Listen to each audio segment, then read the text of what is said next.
നാമങ്ങൾക്ക് നാമങ്ങളോടും ക്രിയയോടുമുള്ള ബന്ധം കാട്ടുകയാണ് വിഭക്തികളുടെ ധർമ്മം. എന്നാൽ വിഭക്തി പ്രത്യയങ്ങൾ കൊണ്ടു മാത്രം ചിലപ്പോൾ ഇത് സാധിക്കാതെ വരും.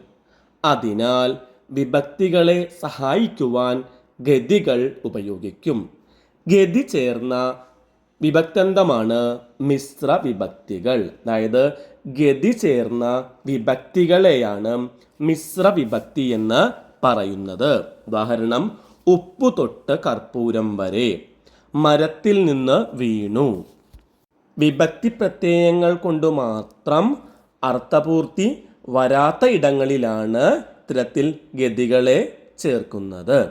സമാസ വിഭക്തി പ്രത്യയത്തിനും ഗതിക്കും പുറമെ മൂലം, നിമിത്തം എന്നീ പദങ്ങളോട് നാമം സമാസിച്ചും വിഭക്തിയുടെ അർത്ഥം ഉണ്ടാക്കാം.